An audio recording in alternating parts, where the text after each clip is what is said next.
En manchette ce soir, 400 comprimés de méthamphétamine et de la cocaïne saisis à Amos. Un homme de 45 ans arrêté.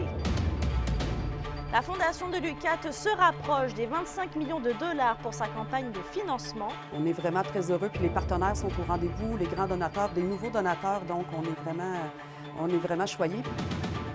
Et le Téléthon de la ressource pour personnes handicapées dépasse son objectif. Je suis vraiment satisfait parce que je sais qu'avec les sous qu'on avait plus que l'objectif qu'on a eu.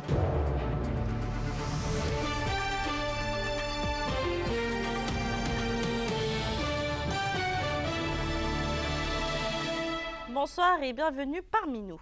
Un homme de 45 ans a été arrêté vendredi dernier à la suite d'une perquisition de la Sûreté du Québec dans un immeuble à logement de la 14e avenue à Amos. Plus de 400 comprimés de méthamphétamine, de la cocaïne, des médicaments sous ordonnance et du matériel servant au trafic de stupéfiants ont entre autres été saisis par les policiers. Le suspect dans l'affaire a été libéré en attendant la suite des procédures judiciaires et il pourrait d'ailleurs faire face à des accusations en vertu de la loi sur le cannabis et de la loi régissant certaines drogues et autres substances. Dans les faits divers, une collision entre 3 véhicules a eu lieu à Barrault, sur la route 397, samedi dernier en fin de matinée. Vers 11h15, les autorités ont été appelées à la hauteur du 3e et 4e rang ouest et est. Et selon la Sûreté du Québec, la cause de l'accident est un conducteur qui se serait endormi au volant. Les 3 personnes ont été transportées par précaution, oui, au centre hospitalier. La route a été fermée dans les 2 directions pour la sécurité des usagers. On fait maintenant un petit suivi sur l'entente de principe de Québec. Les votes favorables se multiplient dans le secteur de l'éducation et dans la région, les 2 propositions du gouvernement ont été acceptées pour les districts de Rouyn-Noranda et du lac Témiscamingue. Pour Rouyn-Noranda, les membres ont voté en faveur à 86,5% pour l'intersectoriel et à 63,5% du côté sectoriel. Pour ce qui est de lac Témiscamingue, l'intersectoriel a été appuyé à 84,3% et le sectoriel, lui, à 62,6%. Et on rappelle que des assemblées générales vont continuer de se tenir tout au long de la semaine et d'autres résultats devraient bientôt être connus. D'ailleurs, en parlant d'éducation, les nouvelles sont plutôt bonnes pour la campagne de financement Bâtir l'avenir ensemble, maintenant plutôt lancée en grande pompe le 8 septembre 2022. Mise sur pied par la Fondation de l'Université du Québec en Abitibi-Témiscamingue, la campagne pourrait atteindre ses objectifs plus rapidement que prévu. Anthony Dallaire. Après 2 années de campagne, on peut presque dire mission accomplie à la fondation de l'UQAT. On est rendu à 22 millions d'amassés sur le 25 millions, donc on est vraiment contents, vraiment fiers. Lancée en 2022, la campagne Bâtir l'avenir maintenant vise à amasser 25 millions de dollars sur 5 ans afin de soutenir la réalisation de 16 projets d'une valeur de près de 160 millions de dollars. On est vraiment très heureux, puis les partenaires sont au rendez-vous, les grands donateurs, des nouveaux donateurs, donc on est vraiment choyés. Puis, tu sais, l'UQAT est bien implanté dans ces territoires d'ancrage, donc on a des partenaires qui croient en nous, qui disent oui. Articulée sur 3 axes de soutien, soit aux étudiants, à la recherche et aux projets d'infrastructure, la campagne permet déjà, à l'heure où l'on se parle, de réaliser des travaux. Le financement sur 16 projets, je dirais que la moitié a trouvé son financement. On est en recherche pour les derniers projets. Donc, pour prendre, par exemple, le nouveau campus de Mont-Laurier, bien, la construction est commencée. Il y a, par exemple, le Laserne, c'est comme le laboratoire en acceptabilité sociale. Il a atteint son financement, donc les premiers étudiants font leurs recherches, etc. Mont-Laurier, le financement est attaché. La chaire en développement des petites collectivités Desjardins aussi, le financement est attaché. Donc, on a quelques projets en marche. 30 millions de dollars, c'est le montant que la Fondation s'attend à amasser d'ici 2027, soit 5 millions de plus que l'objectif initialement fixé. Il faut dépasser le 25 millions parce que on sait, on a plusieurs projets de construction, l'inflation, les coûts, les matériaux, on sait qu'il va y avoir des dépassements. Donc, pour nous, le 25 millions, c'est un minimum à amasser, puis on souhaite le dépasser. On a besoin de cet espace-là parce qu'on est en manque d'espace, là, clairement. Donc, ça va nous permettre de nous développer davantage. Plusieurs activités de financement financement sont encore à prévoir au courant des prochains mois et années. Ce ne sont pas les ambitions qui manquent à la Fondation de l'UQAT. Bien que la campagne actuelle, qui est considérée comme étant la plus grande de l'histoire de l'établissement d'enseignement, ne soit pas terminée, eh bien, on pense déjà à créer des initiatives tout aussi importantes au lendemain de 2027. Anthony Dallaire, RT Nouvelles, Rwanda. Dans le dossier de la qualité de l'air, la fonderie Horn abandonne les poursuites en cours d'appel contre Marc Nantel dans le dossier des émissions atmosphériques concentrées et sous-produits métallurgiques traités. Les rapports d'Intran de 2019 et 2021 sont maintenant rendus publics. Kimberly Hall nous résume cette saga. La Cour d'appel tranche après 3 ans de poursuite. Elle indique clairement que les informations demandées par Marc Nantel étaient d'ordre public et non du secret industriel. Rappelons qu'entre 2016 et 2018, les données étaient disponibles. Ce n'est qu'en 2019 que l'entreprise a décidé de ne plus rendre ces informations publiques. C'est ce qui a initialement déclenché la poursuite de Marc Nantel. Glencore a tenté de contester, mais l'argument du secret industriel n'a pas convaincu les juges. M. Nantel se dit satisfait de la décision. C'était un long combat et puis j'avais l'impression que c'était vraiment pas un combat qui aurait dû être fait. L'accès à l'information est une loi qui permet aux citoyens de connaître dans quel milieu ils vivent et d'être capable d'interagir. Alors donc, je suis satisfait, mais je pense qu'on n'aurait pas dû aller jusque-là. Ces rapports montrent l'évolution des contaminants émis par la fonderie Horn, donc ça permet aussi aux citoyens de voir une amélioration ou une détérioration de la qualité de l'air à long terme. Selon les premières observations du porte-parole du Reviment, les nouveaux rapports démontrent effectivement une baisse du niveau de l'arsenic dans l'air, mais espèrent que les autres contaminants vont être tout aussi surveillés. En allant avec des produits encore plus contaminés, on va se retrouver avec 60 à 65 éléments dans l'air.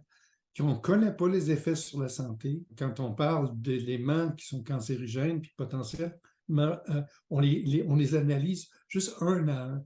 Puis quand on demande aux spécialistes en santé publique de nous dire quel est l'effet de tous ces éléments ensemble, la réponse est on ne le sait pas. En contactant Glencore aujourd'hui, l'entreprise a refusé de commenter le dénouement de cette affaire. Cependant, elle tenait à rappeler que la protection des informations sur les intrants est importante car ça pourrait mettre en péril leur compétitivité dans le marché mondial du cuivre. La fonderie Horn tient aussi à mettre son énergie sur le projet Aeris, ce qui vise à réduire l'empreinte environnementale. Kimberly Hall, RT Nouvelles, Rouyn-Noranda.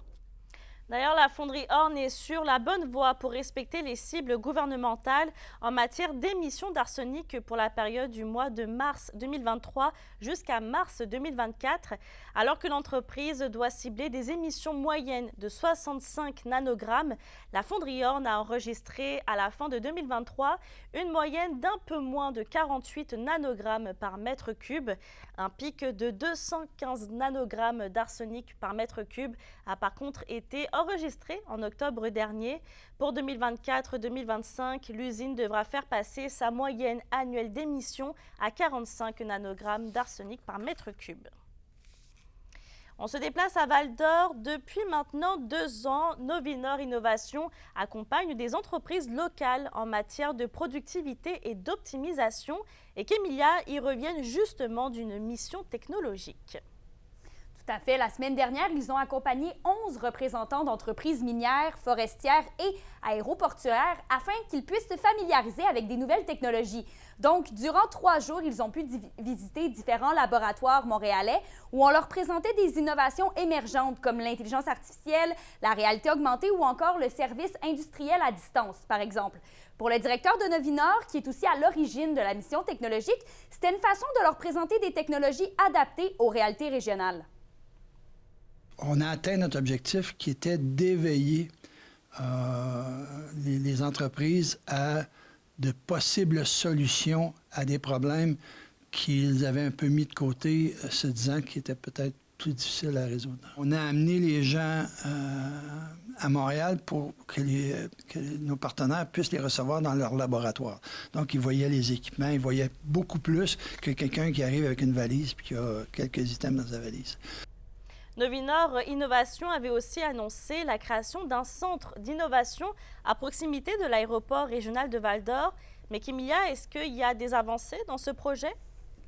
Pour le moment, l'organisme a pu rencontrer le ministère, mais est toujours en attente de financement du gouvernement. Rappelons, Mélissa, que c'est un projet qui était prévu pour 2026 et qui permettrait entre autres l'installation de laboratoires et d'espaces de coworking pour permettre aux entreprises, oui, de conjointement faire de la recherche et de l'innovation. Selon le directeur de Novinor, ça avance, oui, mais il reste encore plusieurs étapes à franchir.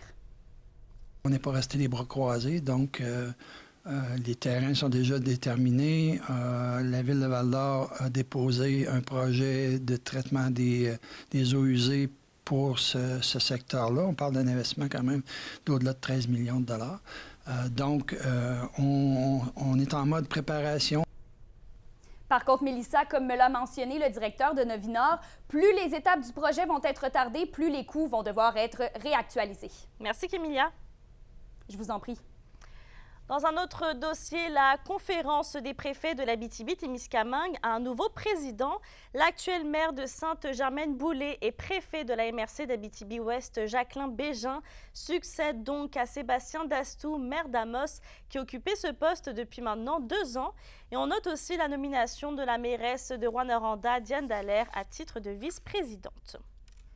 Sur un autre sujet, une nouvelle campagne de sensibilisation à la pauvreté a été dévoilée en fin d'après-midi par le Centre de développement communautaire d'Amos.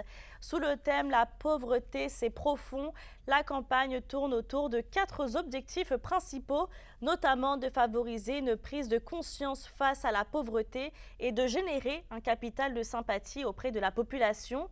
Des vidéos, affiches, cartons et un site web seront les principaux moteurs de la campagne. Un forum finalisera la démarche du CDC d'Amos. Et en parlant de campagne, la campagne de sécurité en transport scolaire M'as-tu vu est de retour pour une 36e année.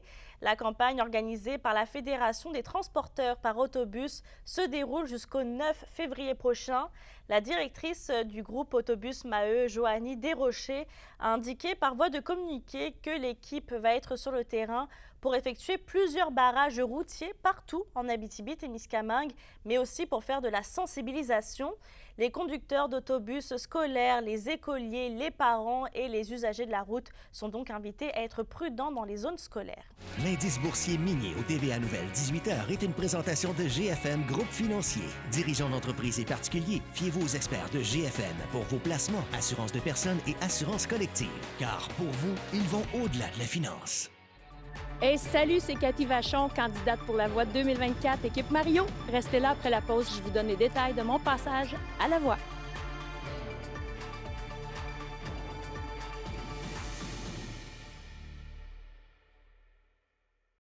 Les SADC de l'Abitibi-Témiscamingue et du nord du Québec vous présentent la bonne nouvelle économique TVA. Le fournisseur de services de télécommunications AU Mobilité est maintenant disponible à Matagami avec plusieurs forfaits cellulaires. Ces annonces interviennent suite à un plan d'investissement important dans la région AU Itchibit-James visant à améliorer la couverture cellulaire sur le territoire. La population est invitée à visiter le site internet aumobile.com dès à présent, tandis que les représentants locaux seront bientôt annoncés. Les SADC, partenaires de l'économie de la région.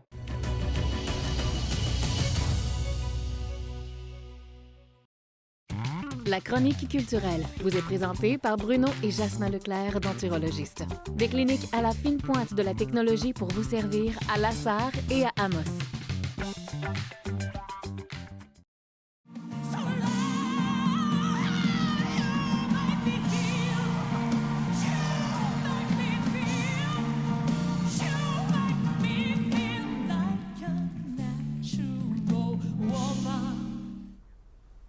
Avec cette belle voix impressionnante, Stéphanie, la Rouyn-Norandienne, oui, Cathy Vachon, s'est présentée aux auditions à l'aveugle de la voix hier.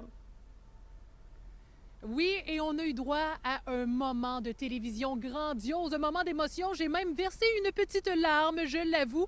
Cathy Vachon qui a fait une prestation incroyable. Elle nous a dévoilé la grandiosité, je ne sais même pas si ça se dit, de sa voix. Écoutez, c'était quand même assez quelque chose comme interprétation. Elle qui a repris la chanson de la chanteuse Aretha Franklin, « You make me feel like a natural woman ». Ça n'a pas pris de temps avant que 3 coachs se retournent. On a eu droit justement à Mario Pelchat, également à France d'Amour et Roxane Bruno qui se sont retournés. Et sans crier gare, Mario Pelchat a décidé de bloquer France d'Amour pour pouvoir l'avoir dans son équipe. Je peux vous dire qu'elle est présentement sur un nuage. Je suis tellement contente là, d'avoir touché les gens puis d'avoir pu juste montrer que, tu sais, souvent, on le sait dans ce métier-là, c'est l'emballage avant le talent. Ça a été ça beaucoup de fois dans ma vie.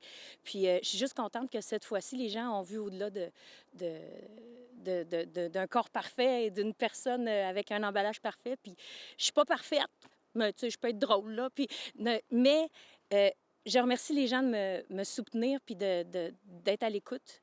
Qu'on soit des pros ou la voix ou des... peu importe. Je suis juste contente d'être là déjà, puis c'est déjà une victoire pour moi. Et Stéphanie, c'est hier que se tenait la 27e édition du Téléthon de la ressource pour personnes handicapées Abitibi-Témiscamingue, nord du Québec. Oui, Mélissa, on peut dire que ça a été une réussite sur toute la ligne. On a amassé quand même le montant de 687 989 $ en dons qui a été amassé pour aider la communauté. Je vous rappelle que l'objectif, c'était de récolter plus de 500 000 $ pour améliorer le quotidien des personnes handicapées. On a l'organisation qui se dit être très heureuse de voir la générosité des gens en région.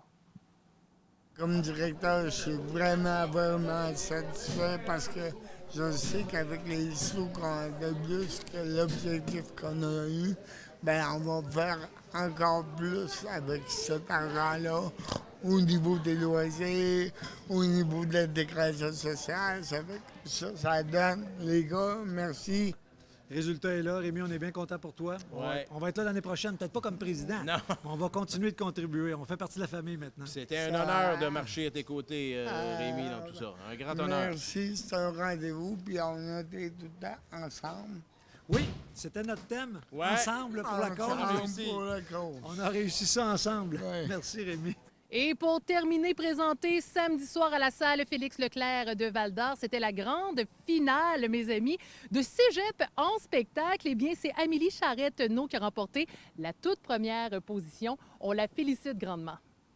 Vos réponses à la question du jour TVA. Une présentation de la Clinique infirmière Nord-Ouest partout dans la région. Nous vous offrons des consultations rapides avec des infirmières et infirmières praticiennes spécialisées et un nouveau service de téléconsultation. Contactez-nous pour plus d'informations ou visitez notre site Web. Et à la question du jour, on vous demandait « Comptez-vous suivre la Rouyn-Norandienne Cathy Vachon à la voix ?» Vous avez répondu oui à 60%.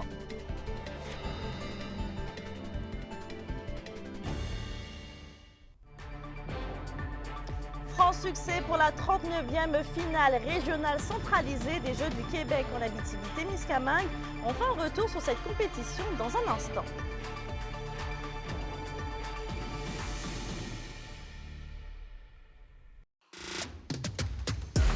Les sports vous sont présentés par Thibaut GM, votre concessionnaire de confiance à Rouyn-Noranda, là où qualité et choix se rencontrent. La 39e finale régionale centralisée des Jeux du Québec a été un franc succès selon le comité organisateur et la ville hôtesse d'Amos. Notre équipe était d'ailleurs sur place toute la fin de semaine pour couvrir le tout. Voici le résumé de Johan Carrière. On est bien heureux, des belles performances partout. On a bien fait ça en fin de semaine à Amos. C'était une édition complètement réussie. Les organisateurs sont unanimes. La finale régionale centralisée des Jeux du Québec a été un succès. L'événement a réuni 1 millier d'athlètes sur 3 jours et une dizaine de plateaux de compétition, et ce, sans embûches majeures. Une réussite que le président du comité organisateur, François Sills, attribue à la préparation et au travail d'équipe. Je parlais justement avec le maire d'Astou, puis d'expliquer aussi la coopération qui existe à Amos entre la ville et la commission scolaire, le prêt d'équipement, le prêt des infrastructures. Ça fonctionne vraiment bien. On ne regarde pas c'est à qui, c'est quoi qui fait. Non, c'est tout le monde travaille, met l'épaule à la roue. L'an prochain marquera la 40e édition de cet événement sportif unique au Québec. Et le coordonnateur du programme des Jeux du Québec dans la région, Jérémy Grégoire, ne le cache pas, la barre est haute pour ceux qui seront en charge de son organisation. C'est sûr que la 40e finale régionale centralisée, c'est quand même de bonnes chaussures à remplir, mais on a confiance là, au comité puis à la MRC. Là, habituellement, ils réussissent tout le temps à nous faire une excellente finale. Du côté de la ville d'Amos, on note également un succès pour l'événement. Le maire Sébastien Dastou s'est dit fier de ses citoyens qui ont répondu à l'appel de bénévoles et est également heureux d'avoir pu montrer les infrastructures sportives de sa ville. Avoir autant d'infrastructures, de la qualité des équipements aussi, bon, c'est sûr que c'est pas toujours, il y a toujours un petit peu d'énergie à faire, puis on a toujours des projets dans la tête, mais ça reste que moi je suis très satisfait de l'offre qu'on a pour notre population, puis on n'a pas rien à envier aux plus grandes villes. D'ailleurs, Amos avait présenté sa candidature pour recevoir la finale provinciale en 2026, mais elle avait retiré quelques mois avant la conclusion du processus. La Ville ne ferme pas la porte à une nouvelle candidature après le succès de la dernière fin de semaine. C'est démontrer notre savoir-faire, démontrer qu'on est capable de mobiliser des gens, puis de démontrer qu'au moins nos athlètes sont fiers de pouvoir performer chez nous dans cette grande fête. Maintenant, est-ce que dans le futur, on regardera à redéposer une candidature? Bien, c'est à voir. Les athlètes qualifiés pour la finale provinciale se donnent donc rendez-vous à Sherbrooke du 1er au 9 mars prochain. Quant à la 40e finale régionale centralisée des Jeux du Québec en Abitibi-Témiscamingue, elle se déroulera en 2025 à Ville-Marie. Yoann Carrière, RNC Nouvelles, Amos. Toujours dans les Jeux du Québec, Loisirs et Sports Abitibi-Témiscamingue a profité de la finale régionale des Jeux pour tenir sa remise de bourse annuelle d'hiver au Fonds de l'athlète de l'Abitibi-Témiscamingue. L'organisation a également remis les mérites Denise Julien et Jean-Claude Babin qui honorent des athlètes et bénévoles marquants dans l'histoire de la région. Et cette année, la nageuse Sarah Lee Harvey et le cycliste Pierrick No ont reçu le prix Denise Julien. C'est un honneur, puis des fois, tu regardes un peu en arrière ta carrière, puis justement, là, quand tu es dans ta carrière, des fois, tu le réalises peut-être pas, mais des fois, tu regardes en arrière puis tu réalises que j'ai accompli des belles choses, puis justement, d'être ici avec Denis Julien qui a participé aux Jeux olympiques, là, c'est un honneur, puis on voit la liste des athlètes qui ont été nominés aujourd'hui. Je pense que la liste agrandit à chaque année, là, donc c'est impressionnant de voir qu'est-ce que le comité était capable de mettre sur pied, puis de supporter tous ces athlètes-là. Dans la LHMQ, c'est un week-end à oublier pour les Foreurs de Val-d'Or qui a affronté Rimouski 2 fois. L'Océanique a gagné ses 2 matchs contre les Foreurs 3-2 vendredi et 5-2 dimanche. Pour ce qui est des Huskies de Rouyn-Noranda, ils ont bien joué samedi dernier lors de leur affrontement contre l'Océanique de Rimouski. Ils ont remporté la partie 5-3.